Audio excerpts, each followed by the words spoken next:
Hi students, welcome to Dr. CSR Academy. Next problem. The amplitude and phase of a wave that is formed by the superposition of two harmonic travelling waves. y1 of x t 4 sin kx minus omega t అని ఇచ్చాడు, y2 కూడా ఇచ్చాడు. అంటే two harmonics travelling waves ఇచ్చాడు. ఇవి super impose అయింది. అయితే amplitude and phase of the wave అంటే ఇవి రెండింటి రిజల్టెంట్ వేవ్ యొక్క సూపర్ ఇంపోజ్ అయినప్పుడు ఏమవుతుంది, రిజల్టెంట్ వేవ్ ఫామ్ అవుతుంది. ఆ రిజల్టెంట్ వేవ్కి యాంప్లిట్యూడ్ ఎంత ఉంటుంది, ఫేజ్ ఎంత ఉంటుంది అని అడిగాడు. దీనికోసం మనం సింపుల్గా ఈ టూ వేవ్స్ని ఇలా రిప్రజెంట్ చేద్దాం.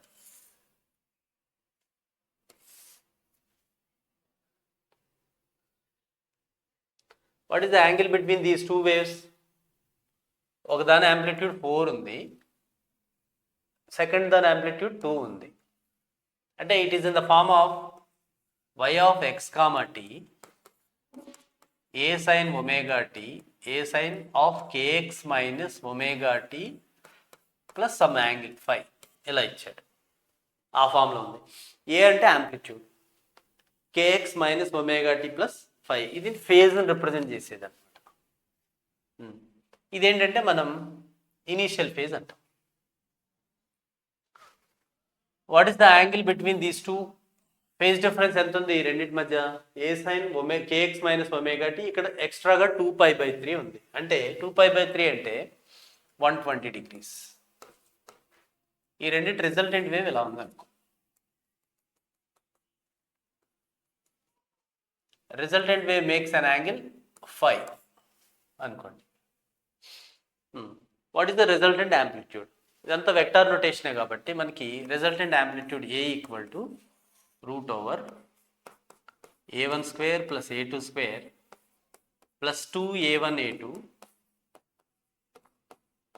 cos of angle between these two, cos 120.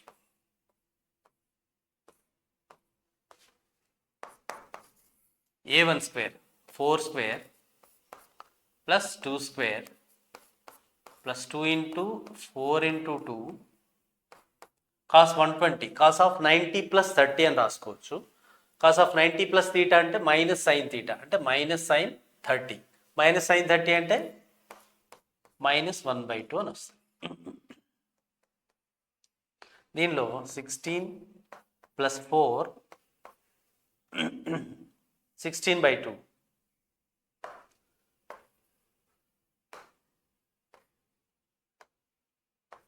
Minus 8. Resultant 8 plus 4 12. 12 means 12 4 into 3 రాసుకోవచ్చు. ఇది 2√3 అవుతుంది. Root of 4 into 3, root 4 into √3, root 4 అంటే 2√3. అంటే రిజల్టెంట్ యాంప్లిట్యూడ్ వచ్చింది మనకి. తర్వాత మనకి ఫేజ్ యాంగిల్ అడిగాడు. మనకి resultant tan phi equal to b sin theta by వెక్టార్స్లో మనకి తెలుసు కదా, tan phi equal to b sin theta by a plus b cos theta. ఇక్కడ b అంటే ఇది a2 sin theta, theta అంటే 120 degrees by a plus b cos theta, a1 plus a2 cos 120. a2 అంటే మనకి ఇది a1 అనుకున్నాం, ఇది a2 అనుకున్నాం. a2 అంటే 2 అంటే సైన్ 120 అంటే sine of 90 plus 30, sine of 90 plus theta cos theta second కోఆర్డినేట్లో వస్తుంది. cos 30 అంటే √3/2 బై a1 అంటే మళ్ళీ 4 ప్లస్ 2 ఇంటూ cos 120 అంటే ఆల్రెడీ ఇక్కడ ఫైండ్ అవుట్ చేశాం కదా, మైనస్ 1/2.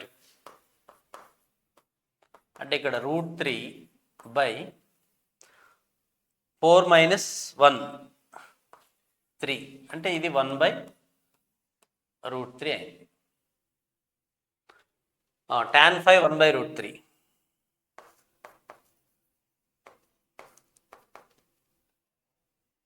1/√3 అంటే tan 30 అంటే π/6 అనమాట. అంటే φ = π/6. అంటే యాంప్లిట్యూడ్ ఏమో 2√3 వచ్చింది, ఫేజ్ ఆఫ్ ద వేవ్ ఏమో π/6 వచ్చింది. అంటే 2√3 π/6 అంటే సెకండ్ ఆప్షన్ కరెక్ట్. ఇచ్చిన వేవ్ని, ఈ హార్మోనిక్ ట్రావెలింగ్ వేవ్స్ ఈ సైన్ ఫంక్షన్లో ఉన్నాయి. యాంప్లిట్యూడ్స్ అనేవి మనకి వెక్టర్ ఆల్జిబ్రాలో ప్యారలలోగ్రామ్లో యూస్ చేసేసి 2 యాంప్లిట్యూడ్స్ వాటి రిజల్టెంట్ వేవ్ ఇలా అనుకున్నాం. 4, 2 అన్నాడు, angle between these 2 waves 120 degrees అన్నాడు. రిజల్టెంట్ యాంప్లిట్యూడ్ ఫైండ్ అవుట్ చేసాం. ఇది క్యాలిక్యులేట్ చేస్తే 2√3 వచ్చింది. ఇప్పుడు ఫేజ్ ఫైండ్ అవుట్ చేయాలంటే b sin θ / a + b cos θ, అది π/6 అని వచ్చింది. Next problem. Next, a 3 meter long wire of radius 3 millimeters shows an extension of 0.1 millimeter when loaded vertically by a mass of 50 kg in an experiment to determine Young's modulus. The value of the Young's modulus of the wire as per this experiment is Young's modulus ఇచ్చాడు, where p value అడిగాడు. ఇక్కడ ఒక wire ఇలా ఉంది, నేను ఒక wait hang చేసాం. Mass ఎంత ఇచ్చాడు? 50 kg మాస్ అన్నాడు. ఇందులో ఎలాంగేషన్ వస్తుంది కదా, అందులో ఆల్రెడీ ఎలాంగేషన్ ఇంత ఉంది అనుకుంటాం దీన్ని హ్యాంగ్ చేయటం వల్ల. అంటే ఎలాంగేషన్ అంటే ఈ 0.1 millimeter.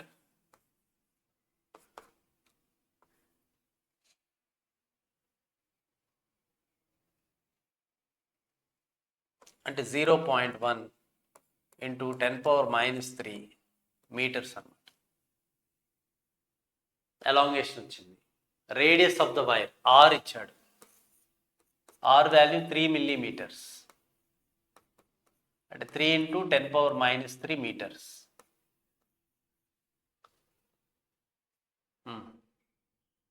అంటే the weight of the block ఎంత యాక్ట్ అవుతుంది ఇక్కడ మనకి?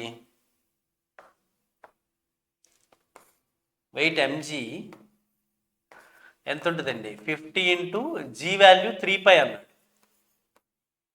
అంటే 150π అని వాడు ఇచ్చాడు. మనకి యంగ్స్ మాడ్యులస్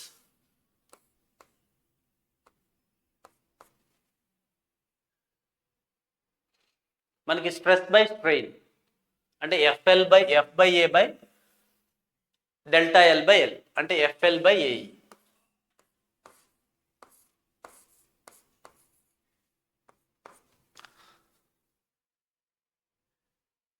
ఇక్కడ లాంగిట్యూడినల్ స్ట్రెస్ అంటే F/A.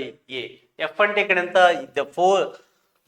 the force which is acting on the wire is gravitational force, that is mg అన్నమాట. అంటే mgL/AE అంటే mgL/A means πr².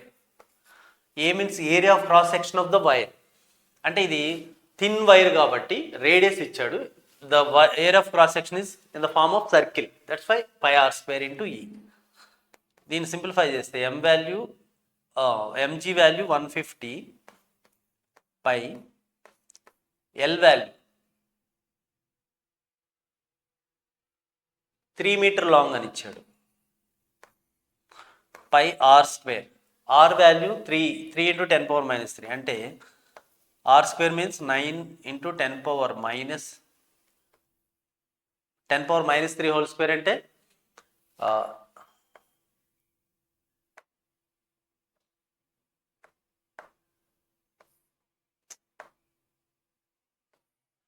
10⁻⁶ ఇంటూ ఈ ఎలాంగేషన్ 0.1 × 10⁻³ దీన్ని ఫర్దర్గా సింప్లిఫై చేస్తే మనకి y = ఈ పై క్యాన్సిల్ అవుతుంది, 3 ఇందులో 3 టైమ్స్ పోతుంది, 3 150, ఈ పై క్యాన్సిల్ చేశాను, 50.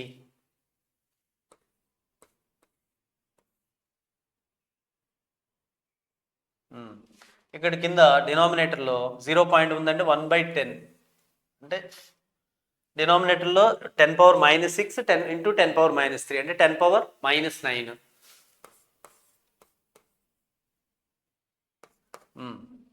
అంటే 500 × 10⁻9 అంటే 5 × 10⁻5 × 10² రాసుకోవచ్చు. 10² × 10⁻9 అంటే 10⁻11 అవుతుంది. 10⁻11 న్యూటన్ మీటర్ పవర్ -2 అంటే ఇక్కడ 5 × 10⁻11. వాడు ఆల్రెడీ ఎక్స్పెరిమెంట్లో ఎంత ఇచ్చాడు? y వాల్యూ p × 10⁻11 అని ఇచ్చాడు. అంటే p ప్లేస్లో ఏమని ఉందండి? 5 ఉంది. Therefore p value is 5. ఈ ఎక్స్పెరిమెంట్లో ఒక లాంగ్ వైర్ లెంత్ ఇచ్చాడు, ఏరియా ఆఫ్ క్రాస్ సెక్షన్లో రేడియస్ ఇచ్చాడు, ఎలాంగేషన్ ఇచ్చాడు. ఈ elongation is due to loaded with a weight of mass of 50 kg అన్నాడు. అంటే ఈ వైర్ మీద ఎంత వెయిట్ యాక్ట్ అవుతుంది? mg అనమాట. అదే మనకి ఫోర్స్, వైర్ మీద యాక్ట్ అయ్యే ఫోర్స్ అనమాట. దానివల్ల రెస్టోరింగ్ ఫోర్స్ డెవలప్ అవుతుంది. ఆ రెస్టోరింగ్ ఫోర్స్ F, అది mgకి ఈక్వల్ అవుతుంది. FL/A, mgL/A.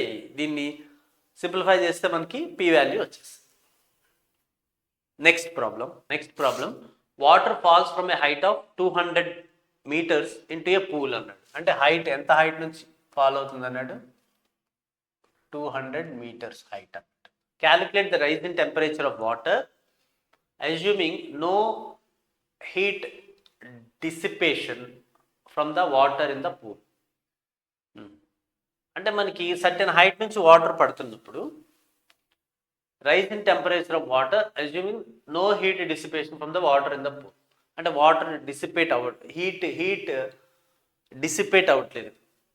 అంటే రిలీజ్ అయిన హీట్ మొత్తం కూడా టెంపరేచర్ రైజ్ అవ్వడానికి యూజ్ అయింది. అంటే వాటర్ అంత హైట్ నుంచి పడుతుంది, ఆ పర్టికులర్ హైట్లో దానికి పొటెన్షియల్ ఎనర్జీ ఉంటుంది. By the time when reaches the ground the total potential energy converts into heat energy అనమాట. ఆ టోటల్ హీట్ కూడా ఇది అబ్జార్బ్ చేసుకుంది. ఆ వాటర్ అబ్జార్బ్ చేసుకొని టెంపరేచర్ని రైజ్ చేసుకుంది. అంటే ఇప్పుడు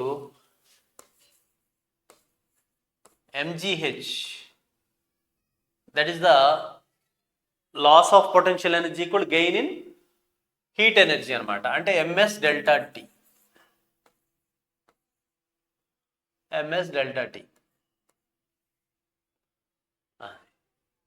g వాల్యూ 10 ఇచ్చాడు, mm క్యాన్సిల్ అయిపోయినాయి.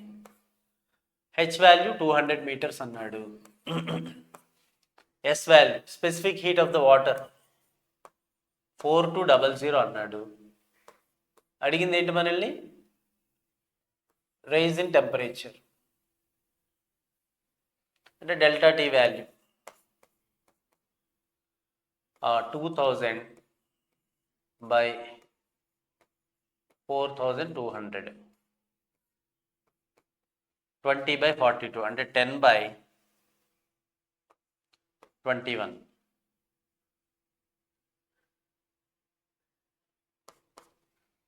10/21 అంటే మనకి 0.48 అని వస్తుంది కెల్విన్. ఓకే, అంటే loss of potential energy is equal to gain in heat energy అనమాట. అంటే ఎంత పొటెన్షియల్ ఎనర్జీ అంత హైట్ నుంచి అది గ్రౌండ్ హిట్ అవుతుంది. అంటే ఆ హిట్ అయ్యే టైంలో ఆ పొటెన్షియల్ ఎనర్జీ ఎంత లాస్ అయిందో అది హీట్ కింద లిబరేట్ అవుతుంది బాడీ వాటర్. అంటే when it hits the ground the loss of potential energy converts into heat energy that is absorbed by the water. అది అంటే టెంపరేచర్ రైజ్ అడిగాడు, ఎంత వస్తుంది. Next problem, a rod of linear mass density lambda and length L is bent to form a ring of radius. L length ఉంది, దీన్ని ఇలా ఉన్నదాన్ని bend చేసాం. బెండ్ చేసి రింగ్ లాగా మార్చాం. అంటే ఇలాగా రింగ్ ఆఫ్ రేడియస్ R మార్చాం. అంటే టోటల్ ఈ లెంత్ని ఇలా బెండ్ చేసాం. అంటే total length L equal to it converts into circumference of the wire అనమాట. అంటే 2πr. The moment of inertia of the ring about any of its diameter. అంటే ఎనీ ఆఫ్ ఇట్స్ డయామీటర్ అడిగింది ఏంటి మనల్ని, ఇది ఒక డయామీటర్, దీని పరంగా మూమెంట్ ఆఫ్ ఇనర్షియా అడిగాడు. రింగ్కి మనకి బేసిక్గా రింగ్కి ఏంటి, మనకి moment of inertia I = mr². అంటే సెంటర్ నుంచి ఒక యాక్సిస్ వెళ్తుంటే which is perpendicular to the plane, that is mr². ఇప్పుడు డయామీటర్ పరంగా అడిగాడు ఇక్కడ. ఇది I1, ఇది కూడా I1 అవుతుంది బై సిమెట్రీ. మనకి Ix + Iy perpendicular axis theorem use చేస్తే I1 + I2 = Iz అనమాట. అంటే Ix + Iy = Iz. అంటే ఇక్కడ 2I1 = mr² Iz అనమాట. అంటే I1 ఎంత అయింది ఇప్పుడు, mr²/2. అంటే about the diameter the moment of inertia is I1 = mr²/2. మరి ఇచ్చింది ఏంటి, లీనియర్ మాస్ డెన్సిటీ అన్నాడు. లీనియర్ మాస్ డెన్సిటీ అంటే mass per unit length. Unit లెంత్కి లాంబ్డా మాస్ ఉంటే టోటల్ లెంత్ ఎంత, ఎల్ అనమాట. ఎల్ లెంత్కి ఎంత మాస్ ఉంటుంది, total mass of the wire lambda times of the L. Therefore lambda L into, instead of R you can write L/2π² అంటే L² / 4π². Already ఇక్కడ 2 ఉంది. అంటే ఎంత అయింది, λL3/8π². That is the answer. అంటే first option A is correct. First ఒక rod of linear mass density ఇచ్చాడు, mass per unit length lambda అన్నాడు, ఎల్ ఎంత ఉంది అన్నాడు. ఎల్ ఎంత ఉంది కాబట్టి టోటల్ మాస్ ఎంత, లాంబ్డా ఎల్. దీన్ని, ఈ వైర్ని ఒక సర్కిల్ లాగా బెండ్ చేశాడు, ఈ రాడ్ని బెండ్ చేశాడు, దాని రేడియస్ ఆర్ అన్నాడు. అంటే సర్కిల్ లాగా బెండ్ అయింది అని అంటే ఆ ఎల్ మొత్తం ఏమైంది, సర్కంఫరెన్స్ ఆఫ్ ద సర్కిల్ అయింది. అంటే L = 2πr అని రాశాడు. మనకి moment of inertia of the ring about an axis passing through the centre and perpendicular to the plane of the ring, అదెంత అవుతుంది మనకి, mr² అనమాట. అంటే ఈ రింగ్కి ఈ డైరెక్షన్లో వెళ్ళే పర్పెండిక్యులర్ అండ్ సెంటర్, ఈ యాక్సిస్ పరంగా ఇది రొటేట్ అయితే దీని మూమెంట్ ఆఫ్ ఇనర్షియా mr². అయితే మనకి about the diameter moment of inertia అడిగాడు. అది కావాలి అని అంటే మనం పర్పెండిక్యులర్ యాక్సిస్ థియరం అప్లై చేద్దాం. 2 డయామీటర్స్ తీసుకున్నాం, both are perpendicular. By symmetry a diameter పరంగా అది రొటేట్ అయినా సేమ్గా ఉంటుంది కదా moment of inertia. Mass distribution same కదా, ఎనీ డయామీటర్. ఇప్పుడు 2 పర్పెండిక్యులర్ డయామీటర్స్ తీసుకున్నాం, పర్పెండిక్యులర్గా 2 డయామీటర్స్ తీసుకొని I1, ఇది I1 అంటే ఇది I1 అవుతుంది. అంటే Ix + Iy = Iz. అంటే 2I1 = Iz అంటే mr². దీని నుంచి moment of inertia about the diameter వచ్చింది, అది I1 = mr²/2. m value r value substitute చేస్తే ఆన్సర్ ఎంత వచ్చింది. Next problem.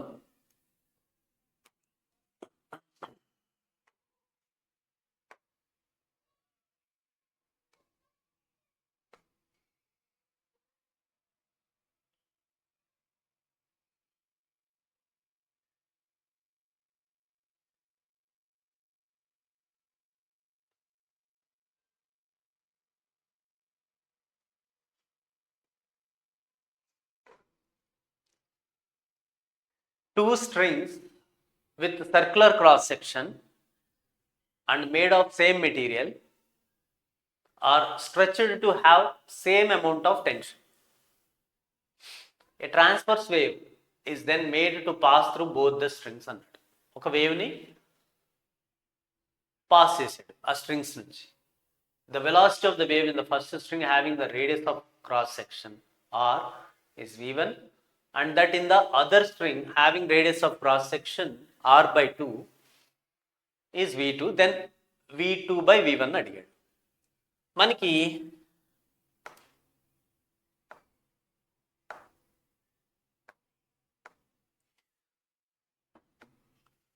వీక్ ఫార్ములా ఏంటండి, root of T by mu.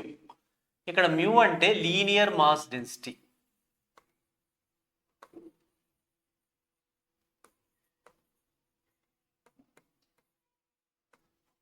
అంటే మాస్ పర్ యూనిట్ లెంత్ అండి.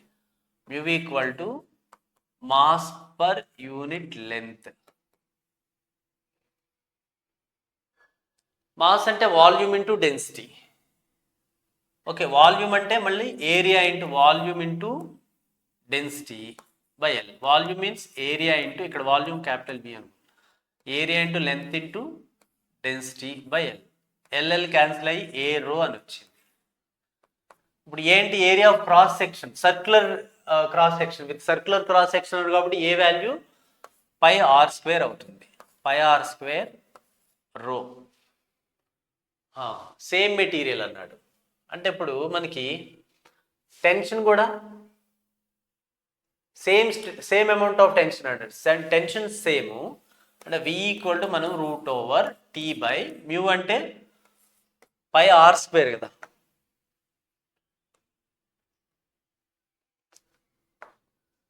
పై R square rho. Same material కాబట్టి మనకి ఇందులో T same, rho same, pi అలాగో కాన్స్టెంట్ కాబట్టి వి ఈజ్ ప్రపోర్షనల్ టు ఏమవుతుంది, 1 బై రూట్ ఆర్ స్క్వేర్ అంటే ఆర్ అవుతుంది. అంటే V2 by V1 equal to, sorry root లేదుగా మనకు మిస్, R1 by R, inversely proportion. R1 ఎంత ఇచ్చాడు, ద వెలాసిటీ ఆఫ్ ద V1కి రేడియస్ ఎంత ఉంది, V1 ఉన్న వెలాసిటీ ఉన్న వైర్కి R ఉంది. R2 ఎంత ఇచ్చాడు, R/2 అన్నాడు. అంటే వాల్యూ ఎంత అవుతుంది, 2 అవుతుంది. అంటే ఏం లేదు, మనకి మ్యూ అంటే ఏంటో తెలియాలి. లీనియర్ మాస్ డెన్సిటీ అంటే mass per unit volume, sorry mass per unit length. Linear mass density, linear అంటే లెంత్ వైజ్ కదా, linear mass density, mass per unit length. Mass అంటే వాల్యూమ్ ఇంటూ డెన్సిటీ. వాల్యూమ్ అంటే మనకి ఇది వైర్ ఎలా ఉంటుంది, మనకి స్ట్రింగ్ అన్నాడు, circular area of cross section అన్నాడు. అంటే ఇది సిలిండ్రికల్ షేప్ ఉంటుంది, ఆర్ రేడియస్ ఉంది, లెంత్ ఎల్ ఉంది. అంటే ఇది ఒక సిలిండర్. సిలిండర్ వాల్యూమ్ అంటే ఏరియా ఆఫ్ క్రాస్ సెక్షన్ అంటే pi R square into length. That is the volume of the cylinder, which is nothing but volume of the string అనమాట. అంటే pi R square rho. ఇప్పుడు V is proportional to 1 by R అని వచ్చింది. మిగతా అన్ని constants కదా, same material అన్నాడు కాబట్టి rho constant, same tension apply చేశాడు, టీ కాన్స్టెంట్. అంటే V is proportional to 1 by R అయింది. V2 by V1 equal to R1 by R2. దీన్ని బట్టి సబ్స్టిట్యూట్ చేస్తే 2 అని వచ్చింది. Next problem.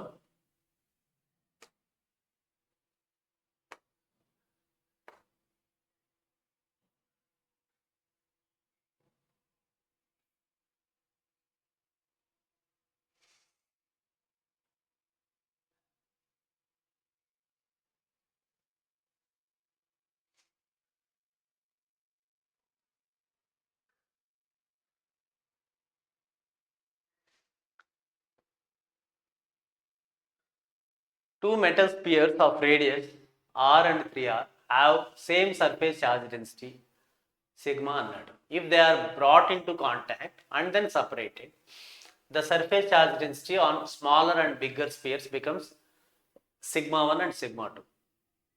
The ratio of sigma 1 by sigma 2 అడిగాడు. ఇప్పుడు 2 metal spheres surface charge densities ఉన్నాయి, అంటే చార్జ్డ్ స్పియర్స్ అనమాట. అవి రెండింటిని మనం కాంటాక్ట్లో పెట్టాం. అంటే కాంటాక్ట్లో ఉంచితే ఏమవుతుందంటే చార్జ్ డిస్ట్రిబ్యూషన్ టేక్స్ ప్లేస్. అంటే చార్జ్ డిస్ట్రిబ్యూషన్ జరుగుద్ది. ఎప్పటి వరకు జరిగిద్ది, both the spheres acquire same potential అనమాట. అంటే finally they have same potential. ఇప్పుడు పొటెన్షియల్ ఆఫ్ ద స్పియర్ ఎంత మనకి, 1/4πε0 Q/R కదా, ఆర్. క్యూ అంటే సర్ఫేస్ ఛార్జ్, సిగ్మా అంటే surface charge, charge per unit area. మొత్తం ఏరియా ఎంత ఉంది, 4πr² సర్ఫేస్. స్పియర్ సర్ఫేస్ ఎంతండి, సర్ఫేస్ ఏరియా 4πr². అంటే సిగ్మా అంటే యూనిట్ సర్ఫేస్ ఏరియాకి. ఇప్పుడు టోటల్ ఏరియా అంతా pi R square, 4 pi R square by 4 pi epsilon naught into R. అంటే ఇది సింప్లిఫై చేస్తే ఎంత వస్తుంది మనకి? Sigma R by epsilon naught, అది బి వాల్యూ.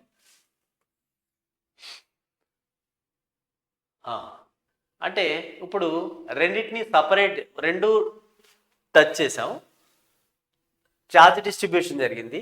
అప్పుడు దీని మీద ఉన్న ఛార్జ్, దీని మీద ఉన్న ఛార్జ్ డిఫరెంట్ అయిపోయింది. ఇప్పుడు ఒకటేమో ఛార్జ్ ఒకదాని నుంచి ఇంకో దానికి transfer, high potential to low potential charge transfer takes place until both the spheres acquire same potential. రెండింటికి ఫైనల్ పొటెన్షియల్ సేమ్గా వచ్చేంత వరకు ఛార్జ్ డిస్ట్రిబ్యూషన్ జరిగింది. అంటే ఫైనల్గా V1 ఈక్వల్ టు V2.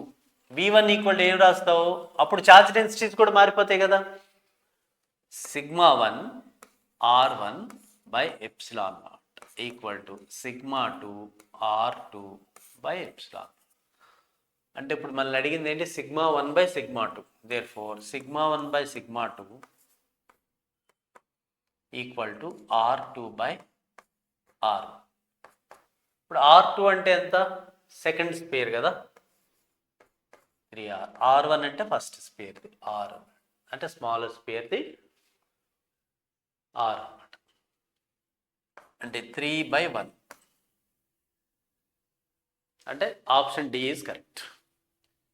అంటే ఇక్కడ ఉన్న కీ పాయింట్ ఏంటి మనకి?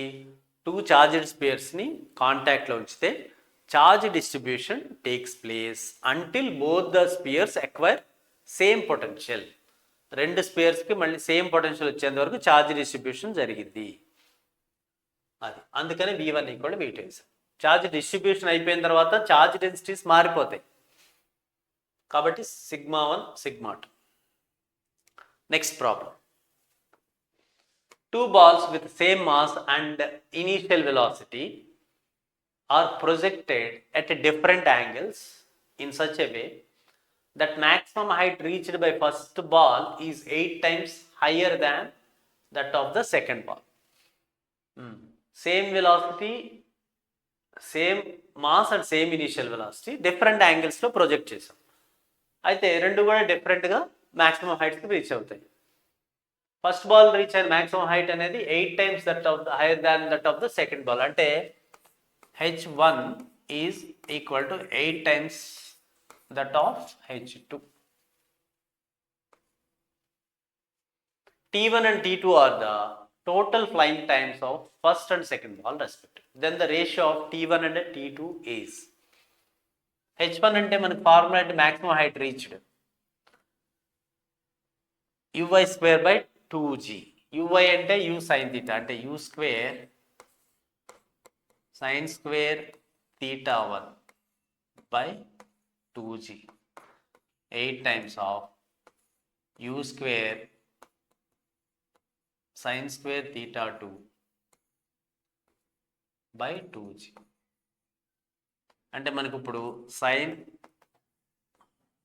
theta 1 by sin theta 2 equal to ఈ స్క్వేర్ యువతలకు వస్తే రూట్ అవుతుంది, root over 8/1. 8 root 8 means 4 into 2, root of 4 into root 2 అంటే 2 root 2 అవుతుంది. sin theta 1 by theta 2 వచ్చింది. మనల్ని అడిగింది ఏంటి? The ratio of total time of flights ratio T1 and T2. అంటే T1 by T2 అడిగాడు. T1 by T2 అంటే ఎంత? T equal to 2u sin theta by g, 2u sin theta 1 by g by ఇది T1. T2 అంటే ఎంత? Again 2u sin theta 2 by g అంటే sin theta 1 by sin theta 2. sin theta 1 by theta 2 already find out చేసుకున్నాం కదా మనం, 2 root 2 అనమాట. అంటే ఇది 2 root 2 by 1. Answer is 2 root 2 is 1. Answer is C. ఏం లేదు, maximum height formula u square sin square theta by 2g, total time of flight formula 2u sin theta by g. రెండు బాల్స్ని సేమ్ ఇనిషియల్ వెలాసిటీతో different యాంగిల్స్తో project చేశాడు. Different యాంగిల్స్తో project చేయడం వల్ల మ్యాక్సిమం హైట్స్ డిఫరెంట్గా ఉన్నాయి. First ball maximum height 8 times higher than the second ball, అంటే H1 is 8 times of H2 అనమాట. దాని నుంచి మనం sin θ1 sin θ2 రేషియో తీసుకున్నాం, వచ్చింది. దీని నుంచి T1/T2 క్యాలిక్యులేట్ చేస్తే వచ్చేసింది ఆన్సర్ 2√2:1 వచ్చింది. Next problem. Electric charge is transferred to an irregular metallic disc as shown in the figure. Sigma 1, sigma 2, sigma 3 and sigma 4 are the charge densities at given points.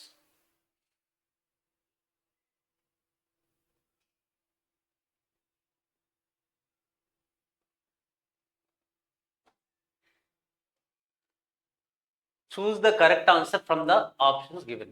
ఇలాగా మనకి irregular metallic disc shape ఇచ్చేసాడు. Comparatively ఇది చాలా ఇక్కడ cone షేప్లో ఉంది. Okay, అంటే charge density, radius of curvature.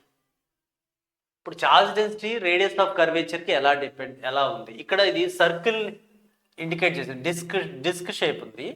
ఆ డిస్క్ షేప్ నుంచి ఎంత స్టీపర్గా వచ్చింది అనేదాన్ని మనకి చూపించడానికి, రిలేటివ్గా చూపించడానికి ఇలాగా సర్కిల్ ఇలా ఇండికేట్ చేశాడు డిస్క్ షేప్ని. ఇవి రెండు అబ్జర్వ్ చేస్తే 2 ఆపోజిట్, డయామెట్రికల్లీ ఆపోజిట్ పాయింట్స్ దగ్గర sigma 2 అండ్ sigma 4 ఉన్నాయి. కాబట్టి ఈ రెండు ఛార్జ్ డెన్సిటీలు ఆబ్వియస్లీ ఈక్వల్ ఉంటాయి. సరే, మరి sigma 3, sigma 4 ఇదేమో స్టీపర్గా ఉంది, అంటే షార్ప్ ఎడ్జ్లో ఉంది ఇది కంపారిటివ్లీ దిస్. కాబట్టి షార్ప్ ఎడ్జ్లో ఉన్న వాటికి ఉంటే అక్కడ ఛార్జ్ డెన్సిటీ అనేది ఎక్కువ ఉంటుంది. ఎందుకంటే charge density is inversely proportional to radius of curvature. Radius of curvature ఎక్కువ ఉంటే మనకి ఛార్జ్ డెన్సిటీ తక్కువ ఉంటుంది. రేడియస్ ఆఫ్ కర్వేచర్ తక్కువ ఉంటే ఛార్జ్ డెన్సిటీ ఎక్కువ ఉంటుంది. రేడియస్ ఆఫ్ కర్వేచర్ అంట. ఇప్పుడు radius of curvature first one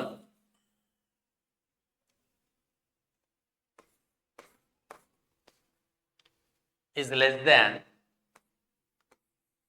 third one is less than, second and fourth రెండు కూడా ఈక్వల్గా ఉన్నాయి. దేర్ఫోర్ ఇప్పుడు ఇన్వర్స్లీ ప్రపోర్షనల్ కాబట్టి sigma 1 is greater than sigma 3 is greater than sigma 2 and sigma 4 అన్నమాట. అంటే sigma 1 ఇది షార్ప్ అయింది కాబట్టి ఇక్కడ మనకి రేడియస్ ఆఫ్ కర్వేచర్ తక్కువ, దీనికి సిగ్మా అనేది ఎక్కువ అన్నమాట. అట్లాగా మనం ఛార్జ్ డెన్సిటీకి రేడియస్ ఆఫ్ కర్వేచర్కి రిలేషన్ తోటి దీన్ని మనం అప్రోచ్ అవ్వాలి. Next problem. An infinitely long wire has uniform linear charge density 2 nanocoulomb per meter. The net flux through a Gaussian cube of side length √3 centimeters if the wire passes through any two corners of the cube that are maximally displaced from each other would be x Newton meter square per coulomb, where x is, neglect any edge effects and use 1/4πε0 value 9 × 10⁹ SI units అన్నమాట. ఇందులో ఒక cube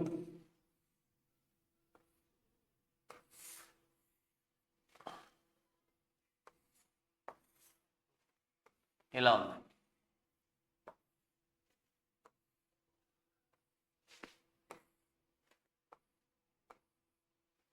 ఇలా ఉంది.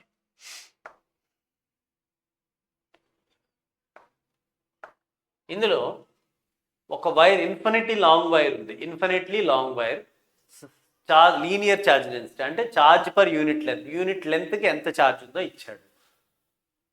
Gaussian surface of cube, ఒక cube ఫామ్లో వాడు Gaussian సర్ఫేస్ని imagine చేసుకున్నాడు. ఆ వైర్ ఎలా పాస్ అయింది? Any two corners of the cube that are maximally displaced అన్నాడు ఫ్రమ్ ఈచ్ అదర్. అంటే మ్యాక్సిమం టూ కార్నర్స్ మధ్యలో మ్యాక్సిమం డిస్టెన్స్ ఎక్కడ ఉంటుంది మనకి? డయాగ్నల్లీ ఆపోజిట్ పాయింట్స్ దగ్గరే ఉంటుంది. అంటే ఇలా అనమాట. అంటే ఆ వైర్ ఎలా వెళ్ళింది? ఇట్లా వెళ్ళింది అనమాట. అంటే ఈ గాషియన్ సర్ఫేస్ తో ఎన్క్లోజ్ అయిన వైర్ పోర్షన్ ఇదనమాట మనకి. ఈ పోర్షన్ ఇక్కడ నుంచి ఇక్కడికి అది. అయితే flux coming out from the Gaussian surface ఫైకి ఫార్ములా ఏంటి మనకి? Charge enclosed by epsilon naught. ఇప్పుడు ఎంత ఛార్జ్ ఎన్క్లోజ్ అయింది అనేది ఇంపార్టెంట్ మనకి. అంటే ఇప్పుడు ఈ పోర్షన్, ఈ ఇన్సర్ట్ అయి ఉన్న ఈ గాషియన్ సర్ఫేస్లో ఇన్సర్ట్ అయిపోయి ఉన్నటువంటి ఆ లెంత్ ఆఫ్ ద వైర్ మీద ఎంత ఛార్జ్ ఉందో ఫైండ్ అవుట్ చేయాలి. మనకి ఇచ్చింది ఏంటి? లాంబ్డా ఇచ్చాడు, లీనియర్ ఛార్జ్. యూనిట్ లెంత్కి ఎంత ఛార్జ్ ఉందో ఇచ్చేసాడు. అయితే ఈ లెంత్ ఎంత అనేది ఫైండ్ అవుట్ చేయాలి. దానికోసం మనం ఇది డయాగ్నల్లీ కార్నర్ అవ్వాలి కదండి. మనం ఒకే ప్లేన్లో వేసాము. డయాగ్నల్లీ కార్నర్ అంటే అవే కదా మ్యాక్సిమం డిస్ప్లేస్మెంట్ అయ్యేది. అవి ఎలాగంటే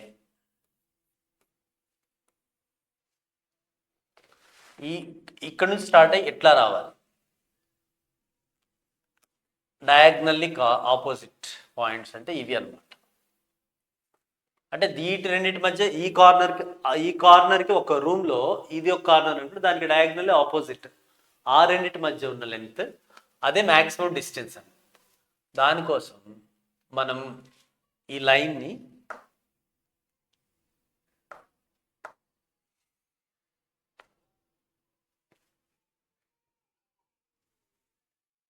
ఇలా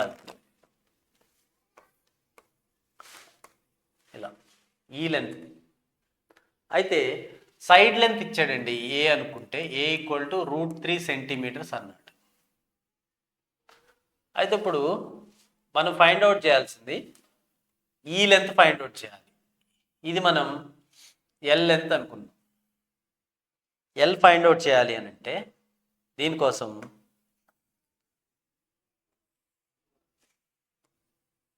ఒక ట్రయాంగిల్ ఇమాజిన్ చేయండి. ఇలా ఈ లెంత్ ఎలాగో మనకి ఏ అని తెలుసు, ఈ లెంత్ మనకు తెలియదు. ఇది ఒక ప్లేన్లో ఉంది కదా, ఇది ఏ, ఇది ఏ. ఇది ఎంత అవుతుంది? √(a² + a². అంటే మనకి √2a అవుతుంది. పైథాగరస్ రూల్ అప్లై చేయటం. అంటే ఇప్పుడు ఈ ట్రయాంగిల్కి ఇది హైపోటెన్యూస్ అయింది. L = √(a² + √2a². అంటే ఇది ఎంత అయింది మనకి? 2a² + a² అంటే √3a అయింది. ఎల్ వాల్యూ వచ్చేసి √3a సెంటీమీటర్స్. అంటే ఏ వాల్యూ ఎంతది? √3 కదా. అంటే √3 × √3 సెంటీమీటర్స్ అంటే 3 సెంటీమీటర్స్. √3 ఓకే. √3² అంటే మనకి 3 వస్తుంది. 3 సెంటీమీటర్స్ అని వచ్చింది ఎల్ వాల్యూ. అంటే ఈ వైర్ మీద ఈ వైర్ లెంత్ ఎంత ఉంది? ఈ గాషియన్ సర్ఫేస్ లోపల ఎన్క్లోజ్ అయిపోయి ఉన్నటువంటి wire, okay, the portion of the wire which is enclosed by the Gaussian surface is L length. L value is 3 centimetres. The length of the wire 3 centimetres లెంత్కి ఎంత charge ఉంటుంది? Unit లెంత్కి ఎంత ఉంది? 2 nano coulombs per metre ఉంది. ఇక్కడ 3 centimetres అని వచ్చింది మనకి. 3 సెంటీమీటర్స్ అంటే 3 × 10⁻² మీటర్స్ అండి. అంటే ఇప్పుడు క్యూ ఎన్క్లోజ్ ఎంత అవుతుంది? λL అవుతుంది బై ε0. లాంబ్డా వాల్యూ ఎంత అండి ఇప్పుడు? 2 nano coulombs. Nano means 10⁻⁹ coulombs per metre. L value 3 into 10 power minus 2. Epsilon naught value మనకి డైరెక్ట్గా ఇవ్వలేదు, 1/4 ఎప్సిలాన్ నాట్ ఇచ్చాడు. అంటే ఎప్సిలాన్ నాట్ వాల్యూ ఎంత అవుతుంది దాని నుంచి? 1/4 ఇంటూ 9 ఇంటూ 10 పవర్ 9 అవుతుంది. అంటే ఇప్పుడు ఇదంతా 6 into 10 power minus 11 into 4 into 9 into 10 power 9. అంటే టోటల్ వాల్యూ ఎంత?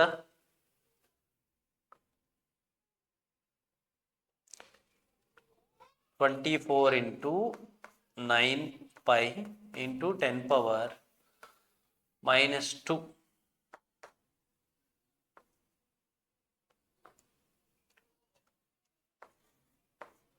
టూ 116 పై 10 పవర్ మైనస్ 2 ఉంది కాబట్టి 2.16 పై అని. The answer is 2.16 pi Newton meter square per coulomb.